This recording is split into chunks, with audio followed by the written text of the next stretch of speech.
Hello. Hello, Mr. President. Morning, Mr. President. Good morning, Mr. President. It's good to hear your voice. I've got Federico, Henry, and James Lee on the phone. Yes, sir. Yes, sir. That's great. Well, I know you've all been working very hard, and I know there was a problem with the overcrowding at the disaster assistance centers at first, but I'm really pleased by the work you've done, and I was glad to note in this morning's Los Angeles Times an acknowledgement that we've gotten those centers up more quickly than in previous disasters, and that things seem to be going better. But why don't you all give me a briefing? James Lee, why don't you start and just give me an overall briefing about where we are? Okay, Mr. President. As you know, we were all overwhelmed in the beginning of this disaster, the size of it. It was a tremendous disaster. It was very large and without any warning at all, and it was totally impossible to go into full operation immediately. But in the LA Times today, in the editorial, it gives high praises to you, sir, for sending the emergency response team in the short time that you did to meet this challenge. And it also gives credit for our conscious effort to open these disaster application centers as soon as possible and to start the process of addressing the needs of the victims. Our top three priorities right now are to meet the immediate needs of victims, and that is food, water, and a dry place to sleep, medical attention, and crisis counseling. And taking these applications for assistance as quick as possible and processing these applications. And right now we're getting on with the recovery process. For example, Secretary Riley was out here yesterday. You sent him out, and we met with the school districts, and we have 97 schools that have major damage. And we are working with Secretary Riley to get the children back into schools by providing assistance for school repairs and also providing modular classrooms until those repairs are finished. And Mr. President, as of 8 o'clock this morning, FEMA and the state have registered 63,927 applicants, and we are in the process of getting those checks out to them to meet their immediate needs very quickly, sir. How long will it take to get the checks out? We had checks coming out yesterday, and we will have thousands of checks coming out each day, and will be more each day coming out. We're processing them very quick. What about the excuse me? What about the language barriers? We have worked with Secretary Cisneros and Secretary Pena and the other cabinet secretaries and the state and local emergency management people and all of the language barriers in printing every type of information in every language of that community. That's good. You mentioned Secretary Riley. I know he's on the way back, but we got a report from him, and I've already directed the Department of Education to send $7 million to the school district there to provide emergency services for the students. That may not be enough, but it'll get them started anyway, and I'm glad to hear that. Henry, where are we on the housing situation? Mr. President, as you know, the number of people who were in the parks at the beginning and completely out in the open was massive, and so we imposed a strategy of moving people from those open park settings to tents. It took a little doing to get there, but people are in those National Guard tents, and they're much better than being out in the open, especially with rain due this afternoon. We're looking out the window and see an overcast sky that will probably make those forecasts come to pass. Additionally, people are in the shelters, the hard shelters of the Red Cross and the Salvation Army and others, and all of that puts them in a position where we can help them, both through the disaster assistance centers and through the excellent work that James Lee has done in making mobile disaster assistance teams possible to go to the people. That is our top priority right now, is to make the match between the resources we have and the people who remain in the shelters or in the tents. One of the innovations this time was the use of the certificate or voucher program, and we now have over 2,500 people as of this morning who are out looking for apartments with that voucher, which is being used this way for the first time. I think it's going to prove to be a very, very positive thing. We actually have families now completing the process and moving in, and they will increase by the thousands over the next days. The tough news is that the number of people who are vacating structures is increasing. The city of Los Angeles alone now indicates that they have asked people to vacate 11,000 uninhabitable structures. That's a fair-sized small town that would have the housing of which needs to be replaced immediately. That's just the city of Los Angeles, not out in the county or some of the smaller towns. And it's just what they've gotten to with their inspectors so far. With aftershocks, those numbers can actually increase. So this ends up being the largest emergency mass action of its kind in U.S. history, and we're going to be working on this for some time. You know, there were a lot of other communities affected. What about their housing? I mean, what kind of system do we have to make sure we get out there to the other communities, too? We've been working closely with the housing authorities in Ventura County, in Santa Monica, in Glendale and Burbank and San Fernando, Santa Clarita. That's the largest of the places that are covered. Also with Los Angeles County, which covers a lot of the unincorporated areas. So that's a priority for us to make sure we don't, even though the city of Los Angeles is by far and away the largest impacted area, that these other communities know that we're on top of it as well. I'm going to go physically over to Santa Monica today and meet with the mayor there and the housing authority people just to make sure they know that we're attentive there as well. Now, I know that only a minority of the houses had earthquake insurance, but what about those that had insurance? Are the insurance companies there? Are they speeding up payment? I mean, what's going to happen there? Yes, sir, they are there. They're speeding up the payments as quick as possible. One of the problems, Mr. President, a practical problem, is that that insurance is very expensive and has a high deductible. Usually $15,000 deductible, sometimes $10,000 deductible. So for middle-income families, getting enough money to have the deductible is itself a problem, and we're trying to find ways that funds can be used to help them get a loan for the deductible, so that then that triggers the rest of their insurance. Because for some of them, if they don't have $10,000 or $15,000 on hand, and they don't, they might as well not have an insurance policy. Do you think is the voucher system the preferred way of dealing with this? I mean, are you going to come back and will that be part of the supplemental that Leon Panetta sends up to Congress? We asked, we've extended in this first effort 10,000 vouchers. I believe we probably will need to be on the safe side and ask for more. So the answer is yes, it will be in the supplemental. Federico, what about the transportation situation? How are we doing with cleaning up the debris and at least preparing to go to work? Mr. President, good news there. First of all, let me emphasize, we have put together a very effective team between Caltrans and the governor's office, the mayor, other governmental entities, local agency, and of course Rodney Slater from Federal Highways is out here. In fact, in the room with me right now is Dean Dumpy, who is a member of the governor's cabinet, and Jim Van Lovenfels from Highways. So the team is working very well.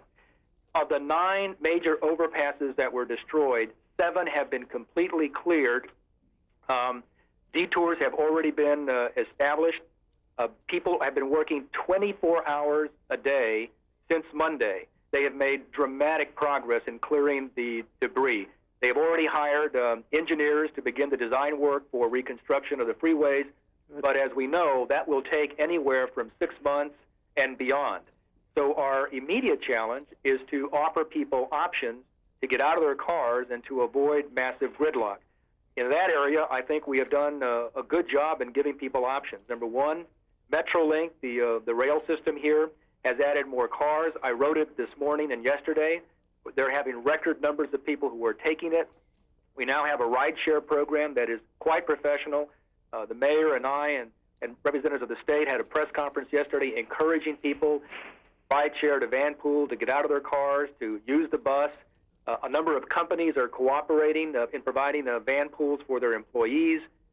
So that's working fairly well. But the bad news is that it will take us many months to repair these freeways, and there will continue to be congestion on some of these major freeways. But I have to tell you that people are looking for other options, and we are working very hard. We're cutting the red tape, Mr. President, so that contracts can be let very quickly.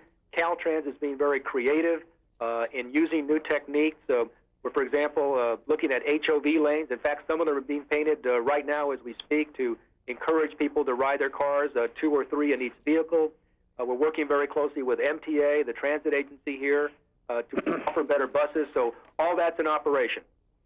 Well, what about getting, if we had more rail cars, would they be full? Yes. What do we have to do to get more cars? And what about the buses? How many buses are out there? How many more can we get? We worked with FTA in Washington.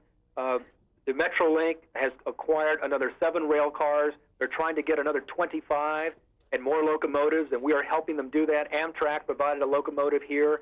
Some of them may come from Canada, but I think we can get those here very quickly. MTA has added a number of buses already. That will also be addressed in the supplemental, which, as you know, we've been talking to Leon about. So we are expanding the service. We're providing, through MTA, better bus service at Union Station so that when people come on the train, they'll have options on smaller buses to be driven to their work site. So we're adding to that capacity.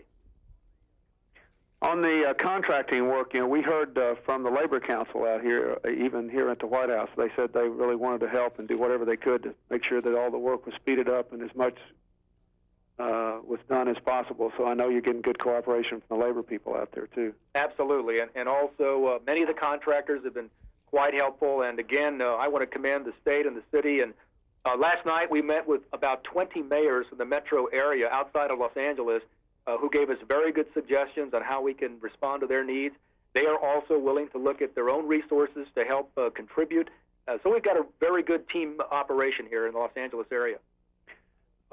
The Labor Department, we were in contact with them, and I know they've already committed another $3 million just to pay people to do the emergency and the cleanup work. But I think the fact that we're ahead of schedule on that is important. And I know you're going to follow up on the question of how quickly that highway construction can be done, because, obviously if you could do longer work weeks or 24-hour days in some of those places, it would make a big difference.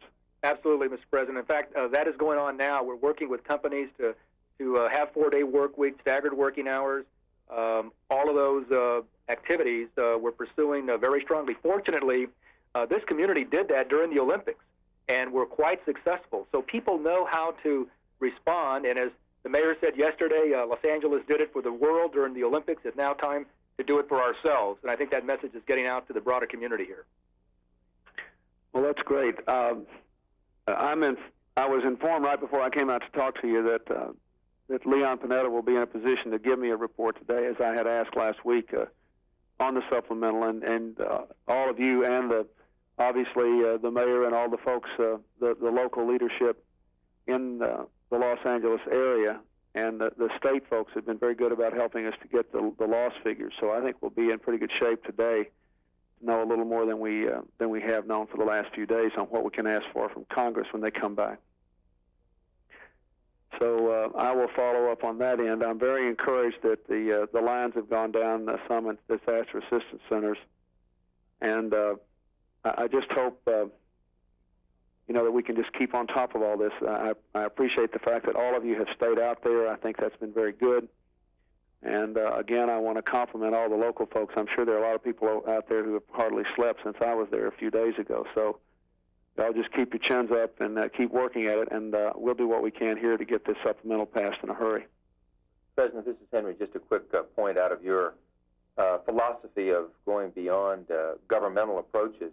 I'll be meeting later today with Cardinal Mahoney as the first of a number of meetings with church leaders to talk to them about how they can help us both with volunteer services in the parks, with these shelters, but very importantly to help us talk to people who are still afraid and who need somebody other than a government official, somebody that can really sort of touch them, look them in the eye and persuade them, give them encouragement of a spiritual nature even, to go back to homes that are solid and safe, but they're afraid, really afraid. I mean, people who every time another aftershock occurs break down and cry, and women who say, I think I could save myself, but I'm panicked at the idea that I couldn't collect my children and get them out the door in time.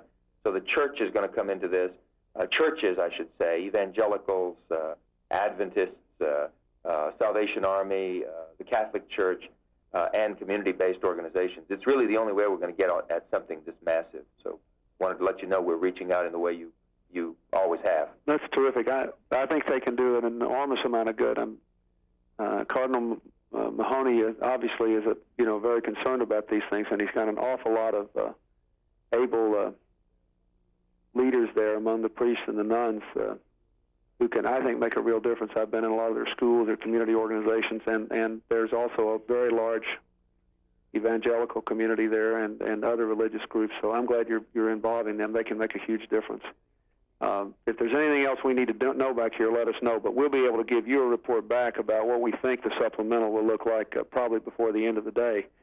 And then we'll just have to keep working together closely over the next few days if the situation unfolds, and if you know more. But because it'll take a few days for Congress to act on this, obviously. So we'll have some time, but I hope we can nail down the broad outlines this afternoon. Thank you very much, and give my regards to the mayor and everybody else out there. Thank you, Mr. President. Bye-bye. Thanks. Bye-bye. Mr. President, how close are you to naming a defense secretary? I think we'll have an announcement today, just in a few hours. Is Bill Perry your choice, Mr. President? So we'll have an announcement. You can come Why and do see. you think it took so long, and what do you account for what seemed to be a reluctance by a number of people to take on the job? Gee, well, I don't think it has taken very long. I mean, it's been what, a week, less than a week since Mr. Emmons said he didn't want the job. Been at least two people who reportedly have said they weren't interested in the job. and But the stories are some of them- basically inaccurate. The only accurate story is the one that I have confirmed, which is that I talked to Senator Nunn during the transition before I became president, based on the fact that he was not only the head of the Senate Armed Services Committee, but a longtime personal friend of mine, someone I'd sought advice from on these matters, and he told me that he was not interested in being Secretary of Defense. And the only thing I did was to call him back and make sure he had the same position then that he had now. The job was absolutely not offered to anyone else. Absolutely, categorically not offered to anyone else. And it wasn't really offered to him exactly. I just said, are you still in the same position you were in before? And he said, that's right. And he said, I'm doing what I think I should be doing. And but he knows, I think, I don't want to overstate it, I think Sam Nunn always knew that if he were ever interested in that job, that's a job that, I was very open to that.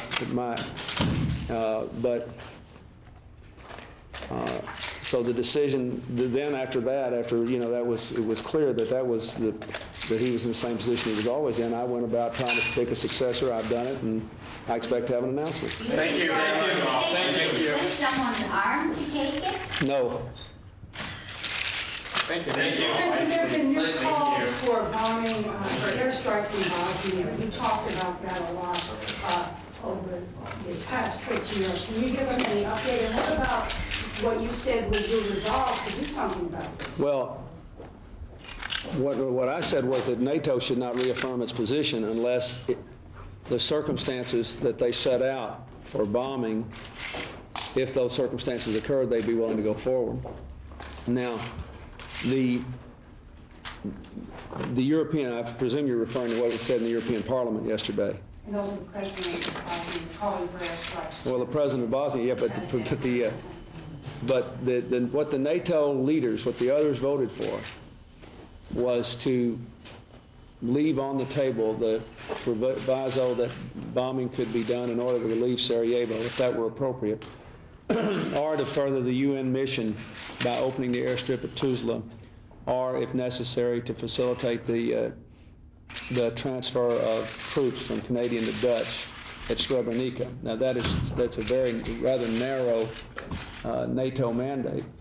And what happened was, as soon as the meeting was over, it was not clear how strongly or firmly some of them felt about that. But I think it's also clear that the UN Secretary General, who has a say in some of those decisions, but not all of them, based on where the international law is now, is still opposed to it.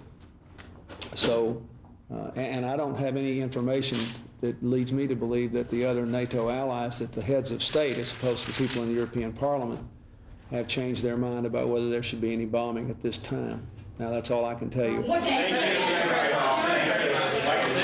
I believe, let me just say that I believe in general what I've always believed. There's not going to be a settlement in Bosnia until the sides decide that they have more to gain from signing a peace agreement than by continuing the fighting.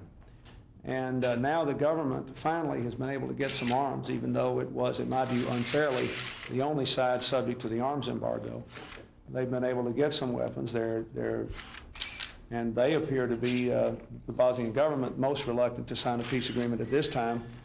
But if they can work out something on access to the sea and protection of Sarajevo and then the Muslim enclaves to the east, perhaps we can still get an agreement. But there will not be, the killing is a function of a political fight between three factions. Until they agree to quit doing it, it's going to continue.